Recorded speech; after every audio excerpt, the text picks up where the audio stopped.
those are debates that are ongoing at the moment.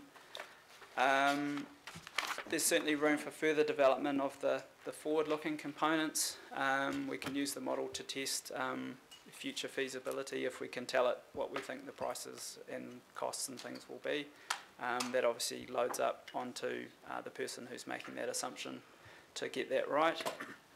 As I mentioned before, there's a lot of interest from economic modelers about GEM, which is general equilibrium modelling.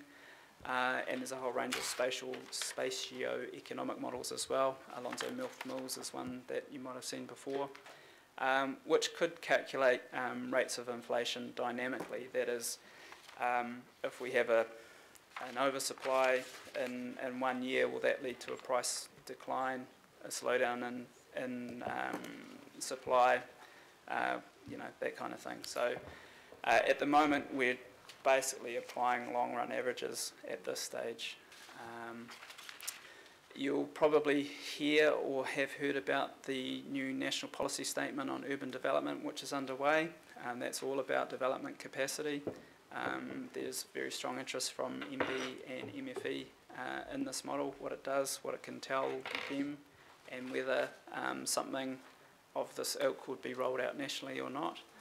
And the group, who is quite diverse, has a range of views about how Auckland should or ought to change, has achieved a lot under quite difficult time circumstances as well. So in terms of an elevator pitch, there is quite a lot of development potential that appears to be possible. I guess the big question is it enough? Where is it? Well, to be honest, there's a big ring around the outer suburbs with a candle, which is the CBD in the middle. Does it really align with a whole range of things that we said we wanted to do? What price are they? There's actually quite a good range of prices, but there is quite a limited supply of cheaper dwellings that could be related to the inputs that we've used, and that we don't test very small typologies, which links to the other point. That again, there's a good range of sizes, but they are mostly larger, and just reiterating that size is closely linked to price again. So I'm happy to take any questions or go over anything again, but that is effectively the presentation that I gave to the IHP last week, and I do have a few extra slides just in case there are some tricky questions that I can refer to as well. Carl, can we just acknowledge you for this superb piece of work? It is kind of groundbreaking and I think quite extraordinary. So I'm sure there will be questions. Councillor Casey. Yep. There was 3 things I didn't understand. Yes. Well, a lot more, but the 3 biggest things I didn't understand. The first one was, why didn't you adjust the model to recalibrate it for the withdrawn residential zoning maps? It's basically a function of time. So we had to report the results, I think 2 days after the withdrawal motion was had. I was watching the debate on the web stream as I was tapping away, and when the vote was had, I turned it off and went home. Yep. So it effectively wasn't enough time to redo the capacity for growth model and have the inputs ready for the revised position. I understand that the GIS teams have only just got the maps together that reflects the decision. So we could start from this point onwards, but I'm not sure how useful that would be. Okay. So hang on, I'll just get Penny to clarify Carl, something. I think we need to be really clear that this model, that the results of this model didn't include any zoning map spatial, did it? It was only the changes to the residential rules, not the... Yes, that's true. So I'm sorry if I missed your question, but yes, this model does not include any of the changes, either withdrawn or remaining in after that meeting. Was the notified? So just the as notified spatial pattern. Yeah. So is that intended to be done as part of your future work? I think the answer is no in the short term. Yes. I think we just need, I think there's still a little bit of confusion, so can we just, I think we just need to get really clear, Mrs. Pruitt. So it was done on the notified plan. Yes. Then adjusted for some of the zoning, the rules, in other words, the density removal, and some of the height changes, but it wasn't then redone for the upzoning. So we've never had those maps. So what we've essentially got is still as close to the withdrawn changes as we could get. No, sorry, I think we're getting really confused here. All this model has done so far is taken the recommended changes that came out of mediation on the residential zone provisions. So that was what the mediation that the independent hearings panel directed going into the hearings on the rules to do with residential development. So that's density, height, yards, changes in coverage, all of the things that were brought before ADC. They have only agreed on how that should happen this year. In terms of, there's been a lot of toing and froing, and I'm sure Carl could give us a chapter and verse between the experts about how best to model that.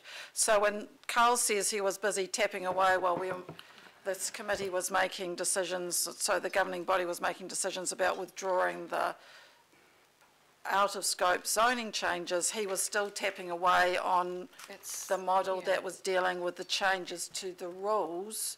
And so we have never modelled any of the spatial application of the zoning maps. We've relied on what was the spatial application in the notified version of the plan. The panel... Can we just pause there for a second? I think that's a really important point, because having got absolutely hammered on the nation trying to explain this to Phil Vine, people have got very confused. We never modelled the out-of-scope changes. Now, that's been completely misrepresented out there by the media and in the public, and we just need to be very clear. So that's, for me, is the important point here. I think the second question, Councillor Casey, is really up to the independent hearings panel, because as Carl's talked about, this model is really a creature of that panel and the expert group. They have indicated that once, so the panel has indicated that once they've got their head around what they might be wanting to recommend as potential changes to the provisions in the plan and to the maps, that they might direct the modelling of that. Any modelling in that situation would be confidential to the panel until they released it as part of their recommendations.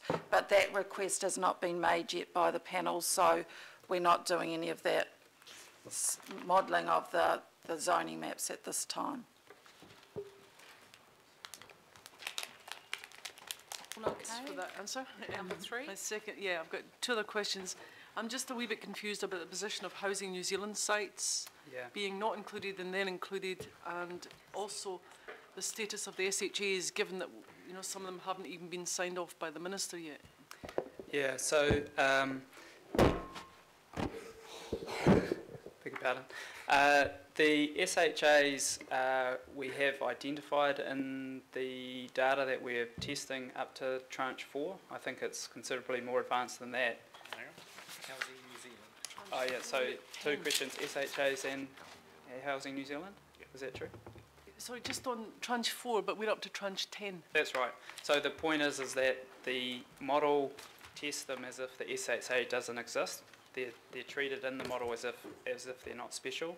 The reason for that is that it was, I guess, the majority view on the groups that the SHAs were not delivering on their promise in terms of the difference that the Gazette notices were making to what was identified as if the sites were treated alone, and we had to go with that.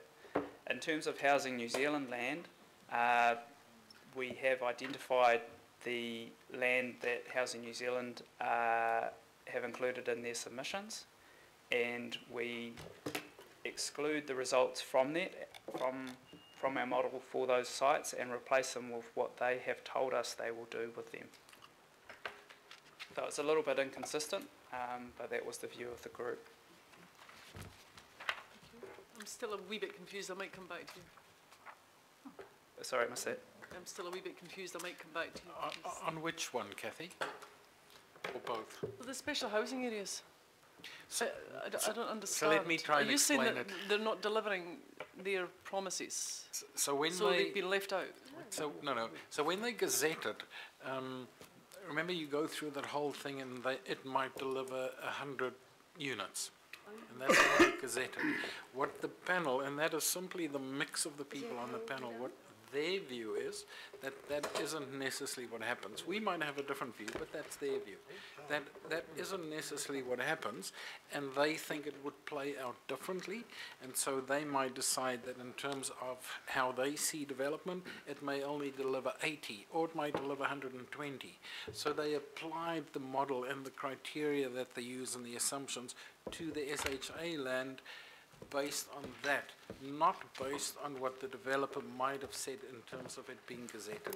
So it might just be a slight difference in numbers. So they're going, let's apply the model and all the mechanics, which I don't get, but let's apply that to that SHA land rather than what the developer might have said he or she intends doing. So that's the only difference. So the land is in there. It is being used to help calculate the numbers. It's just applied slightly differently, but it's definitely in there. This puzzles me why they would apply it differently, but please go on.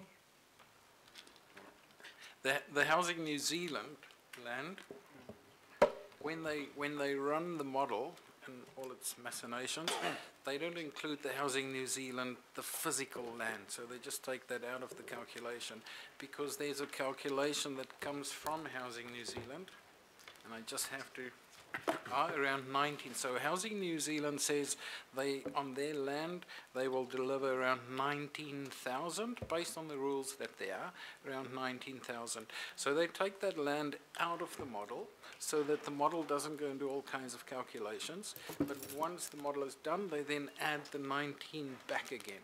So the 19 stays consistent. The model just doesn't play around with their numbers, but it always gets added back. Yeah. So there is an inconsistency there, and it was my view that we should have treated the SHAs similar to the Housing New Zealand, or treated Housing New Zealand like everything else.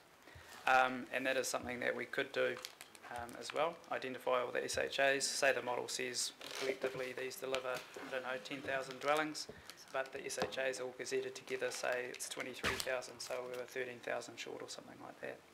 But it is just something to keep in mind around the assumptions and limitations that we have made. It's generally, most of them mean that the model outputs are pretty conservative, but they do only represent today's view, of which not all of those opportunities can be taken. So there's, you know, checks and balances, I guess. Next, Councillor Quacks. Yeah, thank you, Madam Chair. In one of the earlier slides, the analysis excludes urban greenfields. So the urban greenfields is not included as the market feasible capacity? Is that what you're saying here? It's primarily because the model works much better testing sort of small scale redevelopment. And also because we have quite detailed information from structure planning and the greenfields work that's going on at the moment. So we do account for that afterwards, like the Housing New Zealand stuff basically. So we, say we've got a later stage of flat bush, for example, that's not tested in the model because a whole lot of that land has to be taken out for roads, parks and reserves. And someone's already done the work to say, well, that's going to deliver us, say, 1,000 houses. Which would probably be quite different from what the model would say because it would be trying to develop the whole lot. With same as Housing New Zealand, Yeah. is it because the economic drivers are a lot different than what the model does? I think so. The answer is basically yes, though the model could be utilised to do that, but you would have to basically net off quite a lot of land to account for the parks, roads, reserves, stormwater ponds and that kind of thing. Sure. And we've basically got better information from the planning that's been done in those areas at the moment. We don't need the model to tell us. There's not really a feasibility capacity difference there. You get pretty much what you plan for. It's different in the built up areas.